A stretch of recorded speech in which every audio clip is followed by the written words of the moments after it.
Olá, turma do sexto ano, tudo bom com vocês? Estamos mais uma vez juntos aqui na nossa aula de quarta-feira, aula de literatura do nosso livro Contos Brasileiros Contemporâneos. Eu quero também já chamar a sua atenção, caso você ainda não tenha esse livro. Turma, isso faz parte da nossa aula de literatura. Por favor, peça aí para o seu pai, para sua mãe, ou quem puder, passa aqui na escola rapidinho. Eu vim pegar o livro de literatura do nosso sexto ano, porque isso também vai lhe contribuir, principalmente nas atividades avaliativas que já vão iniciar aí. Você tem que estar com o seu material em dia, tá ok? Então, na nossa aula anterior nós falamos uma parte do nosso capítulo, que é o Feliz Aniversário, da autora Clarice Lispector, e hoje nós vamos dar continuidade, que ele está na página 19, vai até a página 27. Vamos terminar esse capítulo juntos? Vamos lá! Aí o nosso livro, como eu já havia dito, vamos para nossa parte aqui. Vamos lá, da última linha lá, ó. Ela era a mãe, que foi onde nós paramos na aula anterior. Ela era a mãe de todos. E como a presilha a sufocasse, ela era a mãe de todos e, impotente a cadeira, desprezava-os e olhava-os piscando. Todos aqueles seus filhos e netos e bisnetos que não passavam de carne e de seu joelho, pensou de repente como se cuspisse. Rodrigo, o neto de 7 anos, era o único a ser de carne de seu coração. Rodrigo, com aquela carinha dura, viril, despenteada. Cadê Rodrigo? Rodrigo com um olhar sonolento, entumecido, naquela cabecinha ardente e confusa. Aquele seria um homem, mas, piscando, ela olhava os outros, a aniversariante. O desprezo dela pela vida que lhe falhava. Como tendo sido tão forte, pudera dar à luz àqueles seres opacos, com braços moles e rostos ansiosos. Ela, a forte, que casara em hora e tempo devidos com um bom homem, a quem, obediente e independente, ela respeitara, a quem respeitara e lhe pagara os partos e lhe honrara os resguardos. O tronco fora bom, mas dera àqueles azedos e infelizes frutos, sem capacidade sequer de uma boa alegria. Como pudera dar à luz àqueles seres risonhos, fracos, sem austeridade? O rancor roncava no seu peito vazio. Uns comunistas, e era o que eram, uns comunistas. Olhou-os com sua cólera de velha. Pareciam ratos se acotovelando a sua família. Incoercível, virou a cabeça e com força insuspeita cuspiu no chão. Mamãe! Gritou mortificada a dona de casa. Que é isso, mamãe?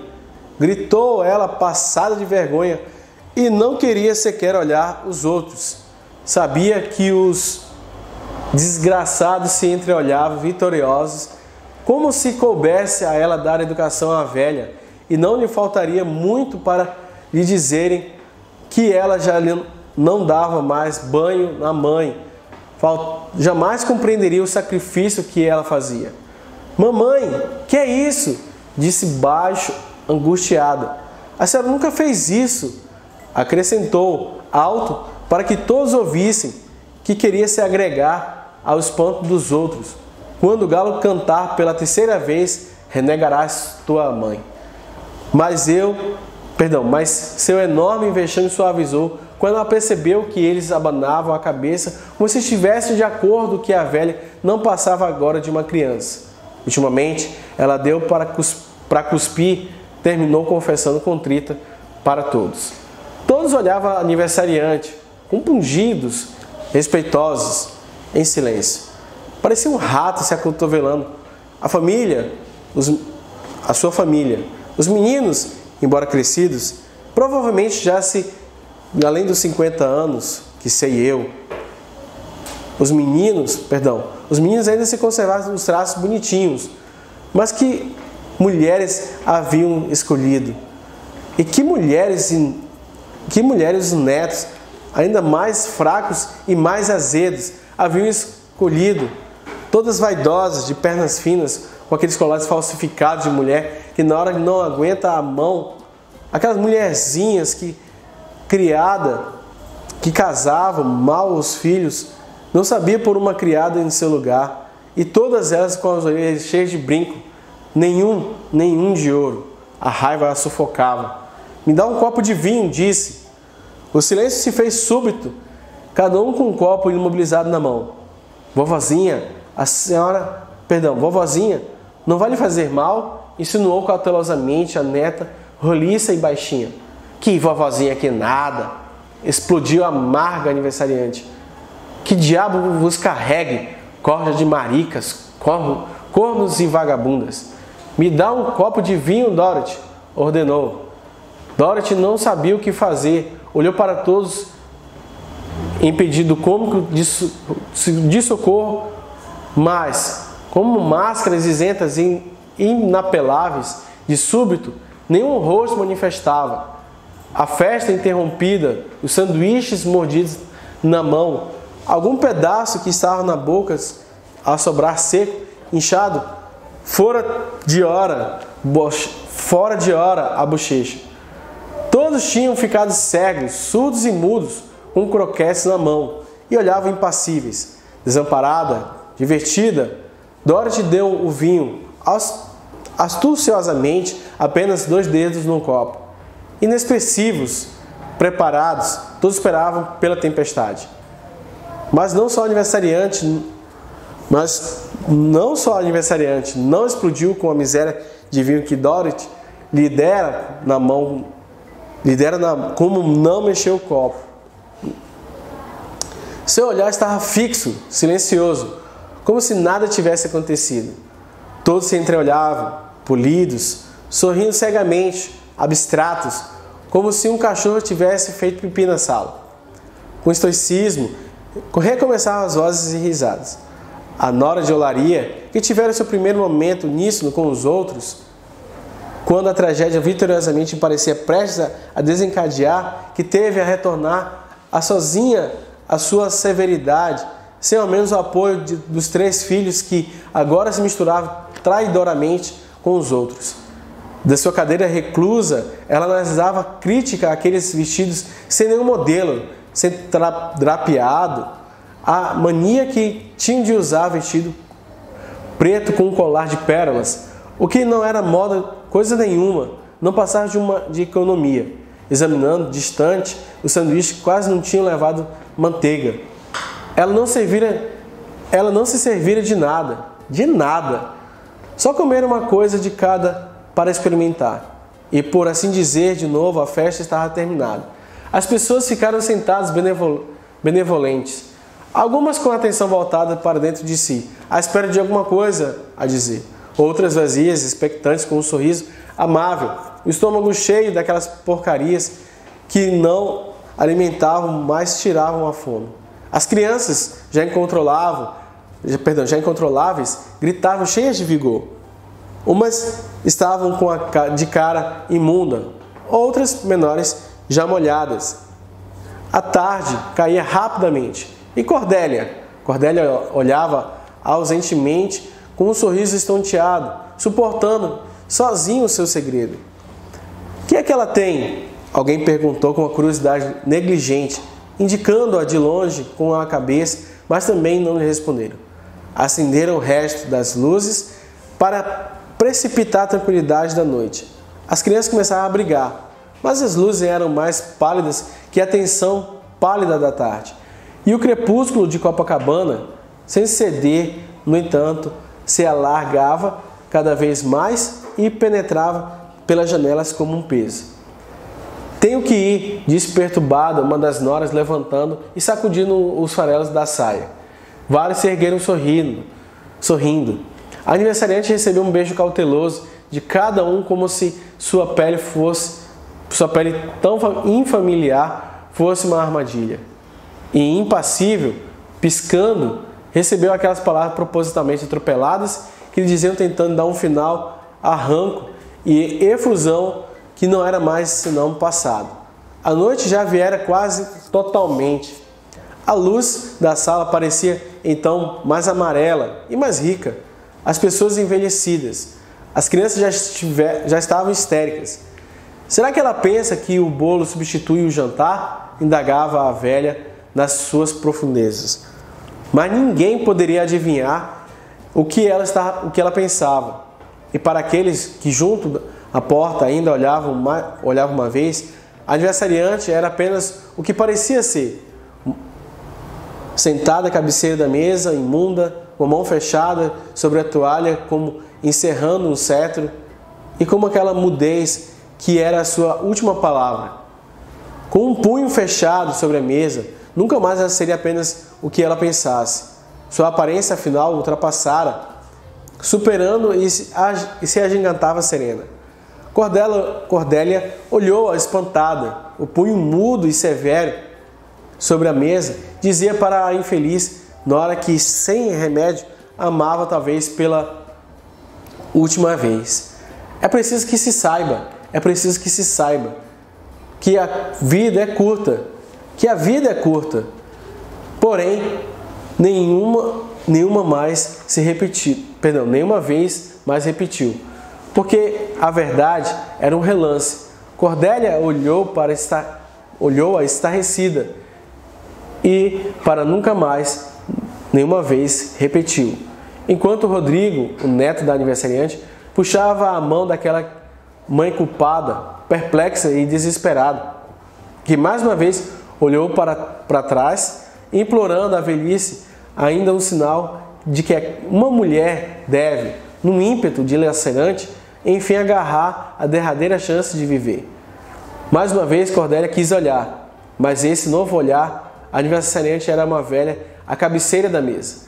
Passara o relance e arrastada pela mão paciente e insistente de Rodrigo, a nora seguiu espantada.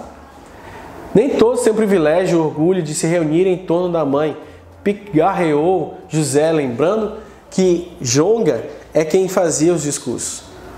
Da mãe, riu baixo a sobrinha e a prima mais lenta riu sem achar graça. Nós temos, disse Manuel, acabrunhado, sem mais olhar para a esposa. Nós temos esse grande privilégio, disse distraído, enxugando a palma úmida das mãos. Mas não era nada disso, apenas o mal-estar da despedida, nunca sabendo ao certo o que dizer. José, esperando de si mesmo com perseverança e confiança na próxima fase do discurso, que não vinha. Os outros aguardavam, como Jonga fazia nessas horas. José enxugou a testa com o lenço, como Jonga fazia falta nessas horas. Também era o único com quem a velha sempre aprovara e respeitara. Isso lhe dera a Jonga tanta segurança. E quando ela morrera, a velha nunca mais falara nele, pondo um muro entre sua morte e os outros. Esquecera-o, talvez, mas não esquecera aquele mesmo olhar firme e direto com que desde sempre olhara aos outros filhos, fazendo sempre desviar os olhos. Amor de mãe era duro de suportar. José enxugou a testa, heróico, risonho, e de repente veio a frase: até o ano que vem, disse José, subitamente com malícia, encontrando assim, sem mais nem menos, a frase certa. Uma indireta feliz? Até o ano que vem, hein? Repetiu com o receio de não ser compreendido. Olhou orgulhoso da artimanha da velha, que espertamente sempre vivia mais um ano. No ano que vem, nos veremos diante do bolo aceso, esclareceu melhor o filho Manuel, aperfeiçoando o espírito do sócio. Até o ano que vem, mamãe. E diante do bolo aceso, disse ele bem explicado, perto do seu ouvido, enquanto olhava obsequiador para José. E a velha, de súbito, cacarejou um riso frouxo e compreendendo a alusão. Então ela abriu a boca e disse: pois é, estimulado pela coisa de ter tão inesperadamente certo, José gritou emocionado, grato, com os olhos úmidos: no ano que vem nos veremos, mamãe. Não sou surda, disse a aniversariante rude, acarinhada. Os filhos olharam rindo, vexados, felizes. A coisa tinha dado certo. As crianças foram saindo alegres, com o apetite estragado. A nora de Olaria deu um cascudo de vingança no filho alegre demais e já sem gravata. As escadas eram difíceis, escuras. Incrível insistir em morar num prédiozinho que seria fatalmente demolido mais dia menos dia. E da ação de despeso, Zilda ainda ia dar trabalho e querer empurrar a velha para as noras. Pisado o último degrau, com alívio, os convidados se encontraram na tranquilidade fresca da rua. Era noite, sim, com o seu primeiro arrepio. Adeus, até outro dia. Precisamos nos ver. Apareçam, disseram rapidamente. Alguns conseguiram olhar nos olhos dos outros com a cordialidade sem receio. Alguns abotoavam os casacos das crianças, olhando o céu à procura de um sinal do tempo. Todos sentindo obscuramente que na despedida se poderia talvez, agora sem perigo de compromisso, ser bom e dizer aquela palavra a mais. Que palavra? Eles não sabiam propriamente e olhavam-se sorrindo, mudos. Era um instante que pedia para ser vivo, mas que era morto. Começaram-se a se separar andando no meio de costas, sem saber como se desligar dos parentes, sem brusquidão. Até o ano que vem, repetiu José aquela indireta infeliz, acenando com vigor efusivo, os cabelos ralos e brancos esvoaçavam. Ele era gordo, pensaram, precisava tomar cuidado com o coração. Até ano que vem, gritou José eloquente e grande, a sua altura parecia desmoronável. As pessoas já afastadas já não sabiam se deviam rir alto para ele ouvir ou se bastaria sorrir mesmo no escuro. Além de alguns pensarem que felizmente havia mais do que uma brincadeira na indireta e que só no próximo ano seriam obrigados a se encontrar diante do bolo aceso, enquanto que outros, já no mais escuro da rua, pensavam se a velha resistiria mais um ano, nervoso e a impaciência de Zilda, mas eles sinceramente nada podiam fazer a respeito. Pelo menos 90 anos, pensou melancólica a nora de Ipanema. Para completar uma data bonita, pensou sonhadora. Enquanto isso, lá em cima, sobre as escadas e contingências, estava a aniversariante sentada à cabeceira da mesa, erecta, definida, a maior que ela mesma. Será que hoje não vai ter jantar? Meditava ela. A morte era o seu mistério. Embora nesse primeiro capítulo você observou que havia uma certa discórdia inicialmente entre a Olaria e Ipanema. E aí vai decorrendo ali, nessa segunda parte, entra no caso a principal personagem, que é a aniversariante. Você observou que ela tem netos, filhos, mas que também ali, devido à morte ali de um dos seus filhos, ela acabou que dando ali uma certa... traumatizou ela e ela acabou criando uma barreira com os outros filhos.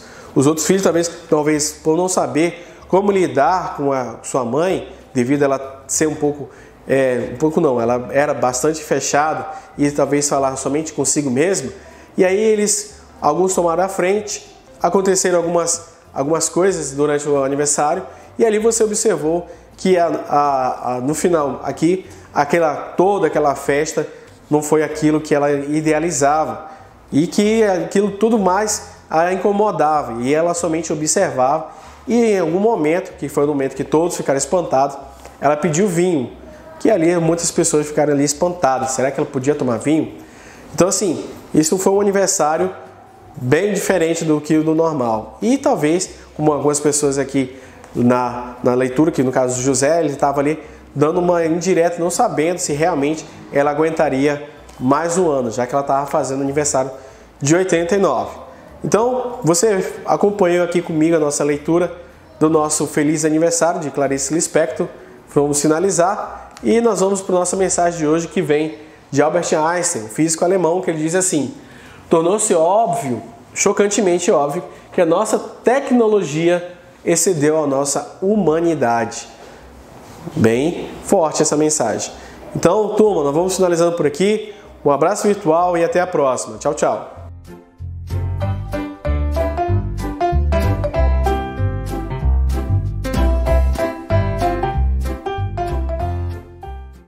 Voltamos de novo, sexto ano, agora mais uma aula, agora nossa aula de História. Vamos seguindo aí a nossa aula de História, dando continuidade ao nosso conteúdo sobre o Império Bizantino. Agora a gente vai falar um pouquinho sobre a cultura e a sociedade do Império Bizantino. Como base vai ficar aí as páginas 22 a 30 do livro de História de vocês. O que a gente vai falar referente à cultura e à sociedade do Império Bizantino? A gente sabe que a cultura da Roma, ela se baseou bastante na cultura grega, né?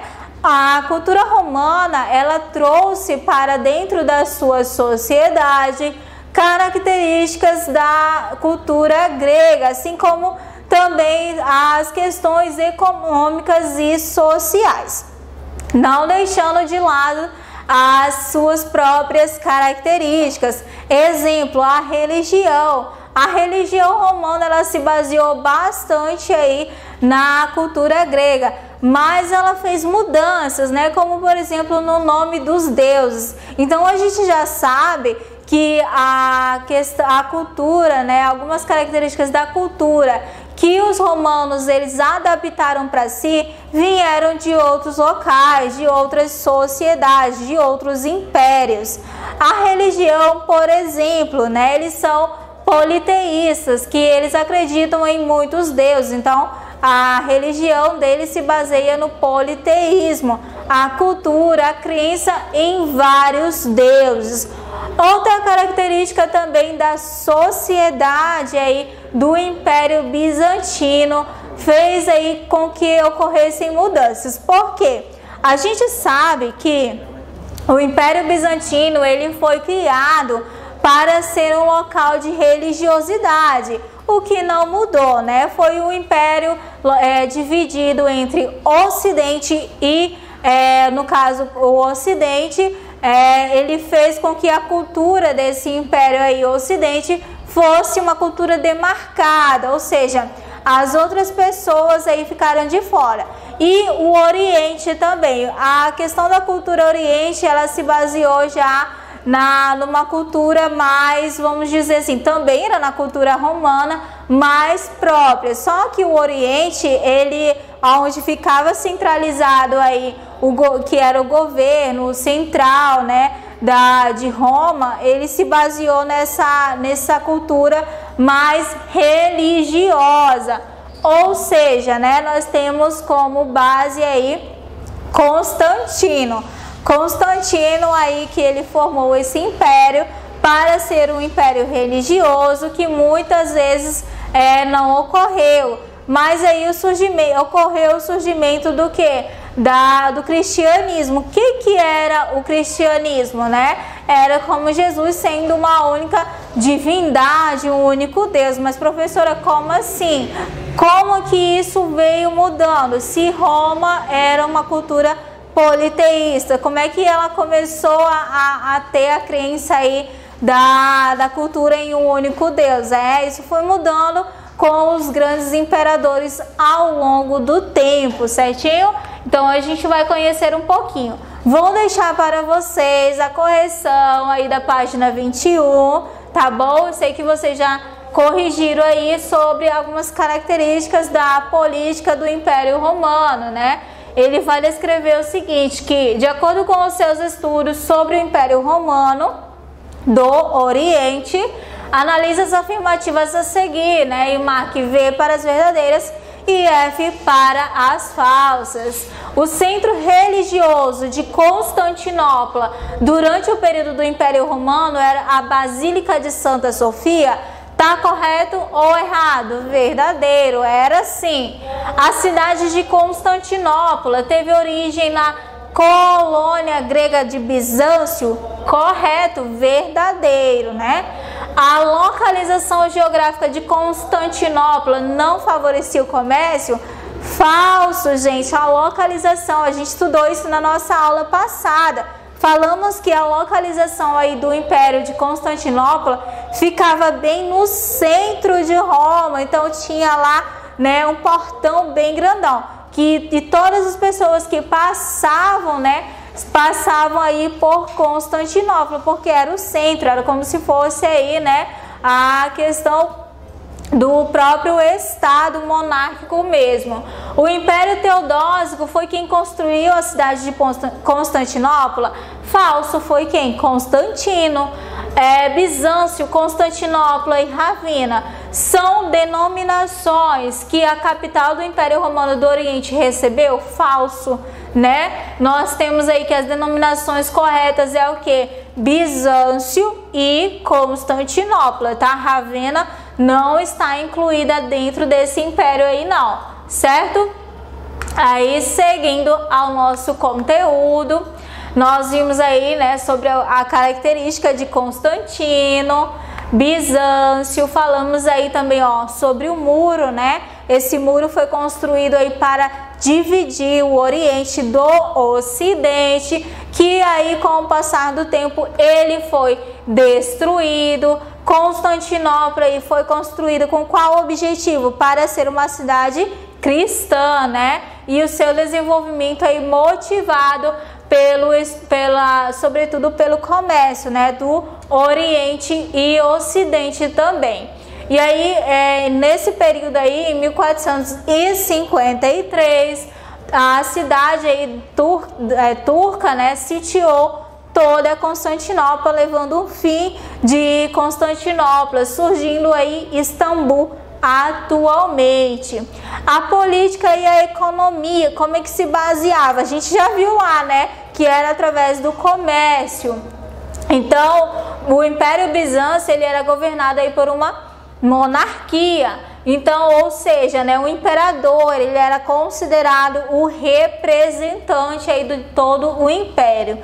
Então, nisso aí, né, foi estabelecido o chamado aí Césaropapismo, que consistia no quê? Na união entre os poderes temporal e espiritual nas mãos do imperador. Então, ele que recebia todo o poder da divindade, ele que falava com as divindades, né? Ou com a divindade. Então, o imperador é que recebia todo o poder aí. No caso Bizâncio, né, ou Constantinopla, foi dividida aí em províncias. Então, a gente sabe, né? O que são essas províncias? São pequenas cidades criadas dentro de Constantinopla. Na economia bizantina, as pessoas elas usavam moedas metálicas nas atividades comerciais. Então, essas moedas eram feitas principalmente de ouro, prata e cobre. Algumas delas tinham a imagem do imperador bizantino. Seguindo aí, né, Tessalônica e Alexandria, né, outra cidade-estado aí de Roma. A grande quantidade de impostos arrecadados à monarquia bizantina chegou aí no caso, contratar exércitos de mercenários, que eram quem? Soldados que trabalhavam por pagamentos sem vínculo ou fidelidade com alguém. Eles eram tipo assim, vou contratar vocês apenas para cobrar, mas eles não tinham chefe, não tinham patrão, eles trabalhavam se contratassem aí realmente. Então, esses comerciantes, eles apoiavam essa política aí, eles pagavam esses impostos e apoiavam toda essa política aí. Dentro da cultura e da sociedade, o Império Romano do Oriente, a população era diversificada, bem diferente da população do Ocidente. Então, formada aí por latinos, gregos, germânicos, turcos, russos, entre vários outros grupos, né, que formavam aí o Império. Essa grande quantidade de povos aí gerou uma cultura rica com características aí orientais e ocidentais, ou seja, características bem diversificadas. Os iconoclastas, quem eram os iconoclastas? Eles desejavam proibir o culto dos ícones, ou seja, das imagens de Cristo e dos santos. Defendiam que nada produzido por mãos humanas poderia representar a santidade, nem ser objeto de adoração. E os monofisistas, né? Esses monofisistas, eles negavam a Santíssima Trindade, pois consideravam que Cristo não tinha uma natureza humana, apenas divina. Então, a gente sabe que o Império Bizâncio ou Constantino, ele estava voltado para a ideia cristã, né? A política de um único Deus. Mas ainda existiam pessoas que cultuavam outros deuses e pessoas também que não conheciam a cultura do Deus único e colocavam e impunham as suas questões, como os iconoclastas e os monofisistas aí, que eles estavam aí à frente também dessa religiosidade. Então eles falavam assim, imagens de Cristos, né? No caso, tudo que era produzido por mão humana não era considerado cristão. Assim também como os monofisistas, né? Que eles negavam aí a Santíssima Trindade. Dentro do Império Romano, a gente vai falar sobre aí qual foi a conquista do Império Romano. O que eles conquistaram aí ao longo do tempo? A partir aí do século XVI, o Império Bizantino foi saqueado e invadido por turcos, né? Venezianos e árabes. Suas fronteiras aí foram invadidas por todos os invasores, no caso, todos os pontos do Império Bizantino. No período em que ocorreu o avanço dos turcos otomanos, a situação se agravou ainda mais, pois os bizantinos não tinham como se defender. Diferentemente aí da Grécia Antiga, que eles estavam voltados para quê? Para os soldados, para o militarismo. Mas Roma também tinha o seu império aí voltado para as guerras. Mas o Império Bizantino, como estava voltado aí para a questão cristã, sem uso de lutas, tinha sim seus soldados, mas não tinham soldados suficientes, então eles foram facilmente aí invadidos. Então, assim, em 1453, após diversos dias de resistência, o sultão Mohammed derrubou as muralhas de Constantinopla e tomou aí a cidade, né? Foi facilmente derrotada. Nessa gravura aí ele está apresentando aí a cidade de Constantinopla e o exército turco, né? A cidade em 1453. Alguns soldados estão apontando canhões para a cidade e outros estão puxando barcos. Os edifícios são retratados em estilo gótico, né? Então, nesse período aqui, no período 14, né, no século 14, século 15 aí, eles estão aí dentro deste conflito aí, né? Desse grande império, esse vasto império foi facilmente derrotado, ok? Então, este aí é o nosso conteúdo falando sobre o Império Bizantino. Não esqueça de fazer a leitura. Como prática para casa, vai ficar aí a página 31 do livro de história de vocês, ok? Página 31 do livro de história. Por hoje é só. Muito obrigado e até a próxima.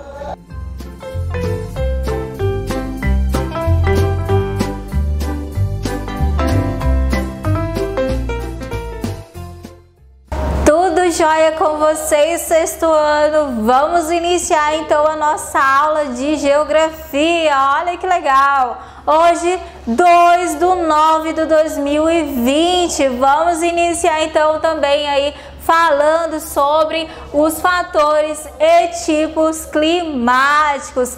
Lembra que eu falei para vocês sobre os fatores climáticos, né? A diferença aí entre os fatores climáticos e os elementos do clima? Qual a interferência dos dois aí? Falei para vocês também a diferença entre tempo e clima. Gente, vocês não podem, tá? Não podem confundir esses dois elementos aí, clima e tempo. A gente tem uma diferença entre os dois aí. Assim também como os fatores climáticos e os elementos do clima, né? Os fatores climáticos, eles são aqueles aí que interferem na variação do clima aí também, certo? A gente vai falar sobre os fatores e tipos climáticos. Quais são os tipos climáticos existentes aí no nosso continente? Nós temos na base, né? Vocês vão entrar na base das páginas 29 a 33 do livro de Geografia. Vamos lá. Fatores e tipos climáticos, né? Eu deixei essa imagem aí para vocês porque eu acho essa imagem bem interessante, porque ela está envolvendo todas as nossas características, né? As características climáticas aí do nosso espaço, certo? Aí eu vou deixar para vocês também a correção da página 28. A gente vai voltar aí comentar nas próximas aulas sobre a correção dessa atividade aí, ok? Vou deixar aí a correção para vocês.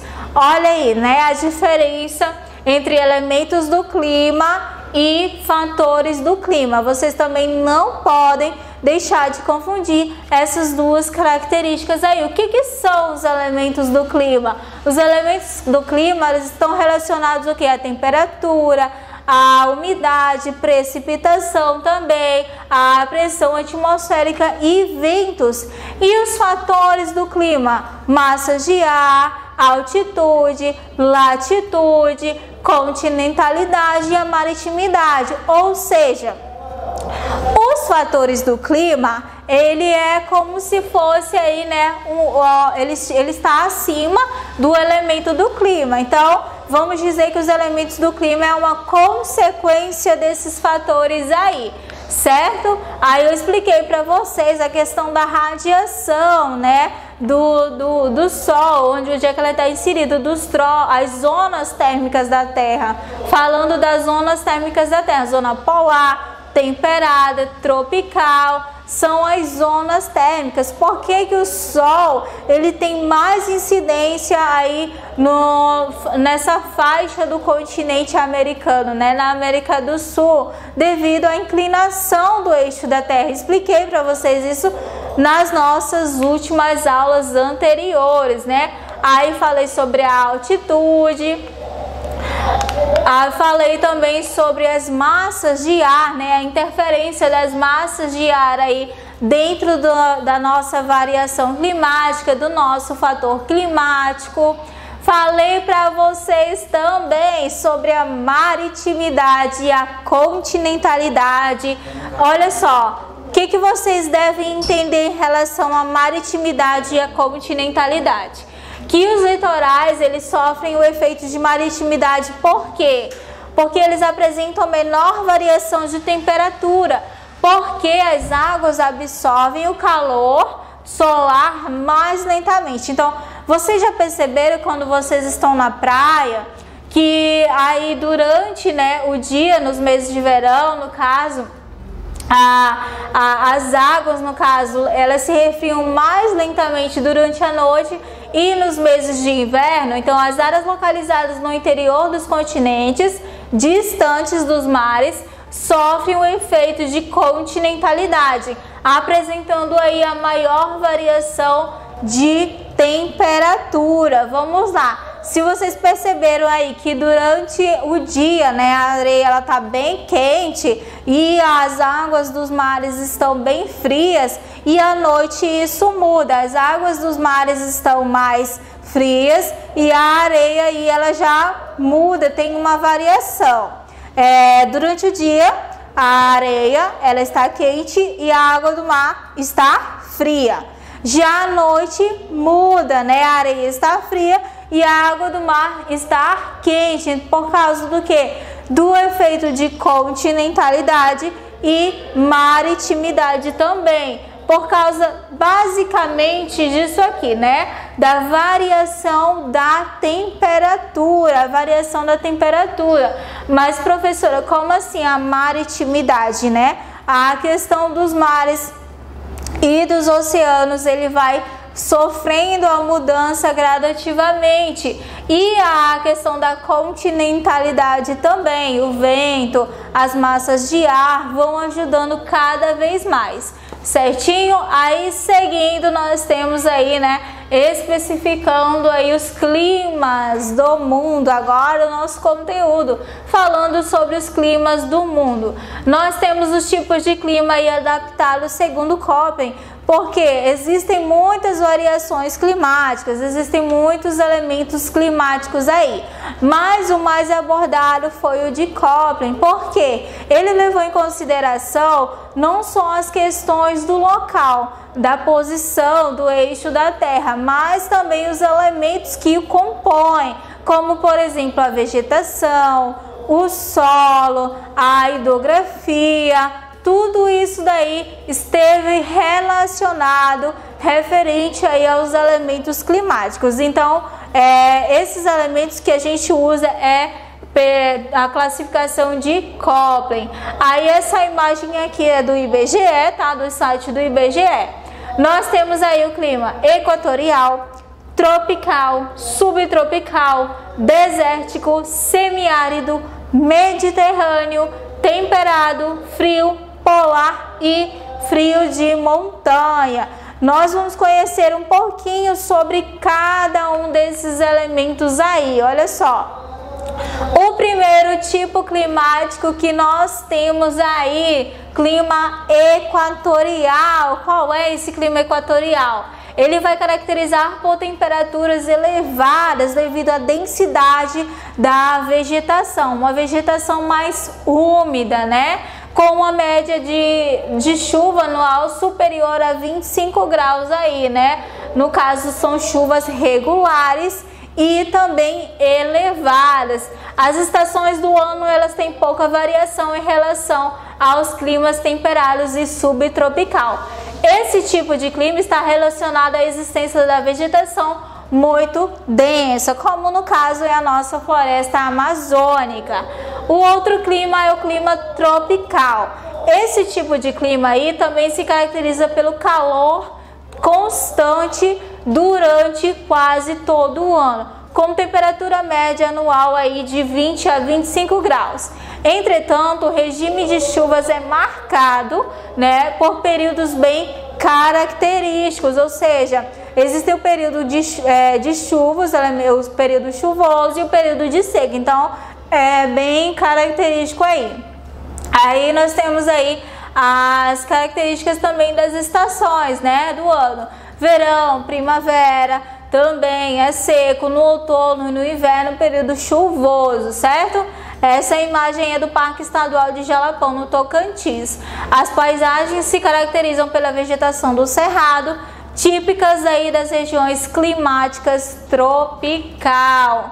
O próximo elemento, né, o próximo elemento climático é o clima subtropical. As 4 estações do ano, elas são bem definidas nesse elemento aí, como verões quentes e invernos frios, né, podendo até ventar ocasionalmente. O outono e a primavera, elas são estações de transição, podendo ser notadas aí pelas mudanças na vegetação, que pode perder as folhas no outono, voltando a florescer na primavera. Nós temos um exemplo aí, né, em Santa Catarina. As temperaturas mais baixas do Brasil costumam ocorrer aí no sul, então é uma variação climática também bem definida, a gente pode ver aí. Então o próximo é o clima temperado, né? Assemelha-se ao clima subtropical, com estações do ano aí mais definidas. Assim, os invernos são mais frios, com possível decorrência já no decorrência de neve. Já o outono aí, a primavera se reflete nas paisagens, então elas também são bem definidas. O próximo aí nós temos o clima frio. São baixas temperaturas predominantemente aí em todo o período do ano, né? Com os 20 graus até mesmo no verão. Então, até no período mais quente ainda, essa variação climática se reflete, né? O frio. Já os invernos podem ser extremamente rigorosos, com temperaturas aí abaixo dos 40 graus. O próximo é o clima polar. Sua principal característica são as temperaturas muito baixas, inferiores a 0 grau. Ocorre nos extremos norte e sul do planeta, onde devido à baixa inclinação dos raios solares, boa parte das áreas não recebe luz. Então, olha só, tudo isso aí, né, a variação climática também se reflete aí a característica do eixo, né, inclinação do eixo da Terra. O próximo é o clima frio e de montanha. Por quê? Como o nome ele já se reflete, né, frio de montanha, ele ocorre nas áreas que têm elevações montanhosas. Então, o padrão das estações do ano ele varia de acordo com a latitude dessas elevações. Então, vocês percebem que no pico das montanhas, né, tem esse monte de neve, né? Aparece esse monte de neve. Então, esse clima frio de montanha, ele se vai refletir a esses lugares onde existem aí muitas cadeias montanhosas. Então, nós temos aqui, exemplo, a Cordilheira dos Andes, né? Em São Martins aí, certo? Na Argentina. O próximo nós temos aí o clima mediterrâneo. Como é que se interfere esse clima mediterrâneo aí, né? Ao contrário do clima tropical, o clima mediterrâneo ele está concentrado aí basicamente em todo o território, ou seja, em toda essa área aí. O verão ele costuma ser mais seco, com vegetação adaptada a esse tipo climático aí. Clima deserto. Esse clima desértico aí é um clima mais árido, um nível, uma elevação aí muito baixo em relação à umidade do ar. Então, a questão das massas de ar, da consequência de ar, ela fica um pouco mais dificultosa. Por isso, as chuvas são raras e a vegetação ela é escassa. E por último, nós temos aí o clima semiárido ou semidesértico. Como assim, professora, se caracteriza esse clima aí? Ele vai se caracterizar por ser mais seco, mas com uma regularidade de chuvas um pouco maior. Por isso que ele tem essa diferenciação do clima desértico aí. O clima desértico, a chuva é bem escassa. Já no clima semiárido não, as chuvas elas são um pouco maiores aí durante o ano, certinho? Então todos esses aí são os elementos climáticos, beleza, sexto ano? Seguindo aí como atividade em prática para casa, vai ficar as páginas 32 e 33 do livro de geografia de vocês. Por hoje é só, beijo e até a próxima aula.